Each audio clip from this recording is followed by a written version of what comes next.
मैं सीता के बिना अधूरा हूँ, मुझे मेरी सीता लौटा दो, वरना वरना तुम मेरा कहर न जानती हो,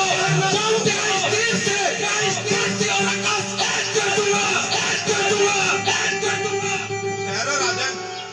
हे त्रिकालदर्शी भगवान, आपके वश में तो सब कुछ है, आप चाहे तो क्या कुछ नहीं कर सकते भगवान। हे त्रिकालदर्शी, मैं मेरी सीता के बिना अधूरा हूँ भगवान, मुझे मेरी सीता लौटा दो, मैं सीता के बिना नहीं जी सकता भगवान, मुझे मेरी सीता लौटा दो भगवान, मुझे मेरी सीता लौटा दो, लौटा दो, लौटा दो। हे राजन, उठो और अपने आप को संभालो।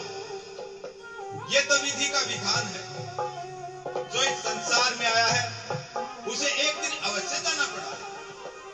और अब लगता है समय आ गया है आपको सच्चाई से अवगत कराने का। सच्चाई? कैसी सच्चाई मुनिवर, कैसी सच्चाई, कैसी सच्चाई?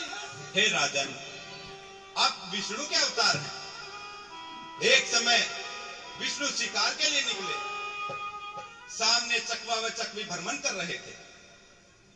विष्णु द्वारा चलाया गया तीर चकवे की छाती को भेद गया और चकवी अकेली रह गई। यह दृश्य मैं भली भांति देख रहा था।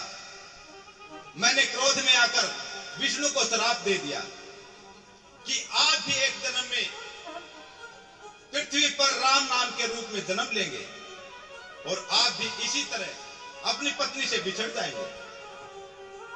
हे राजन, आपके पास आपकी प्रजा का भार है और आपके 2 पुत्र भी हैं। अब आप इन्हीं के साथ अपना जीवन व्यतीत करें।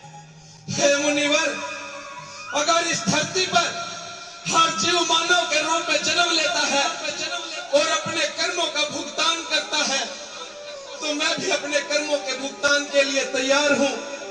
दया करो भगवान, दया करो, दया करो। कल्याण हो, सभी का कल्याण हो, सभी का कल्याण हो।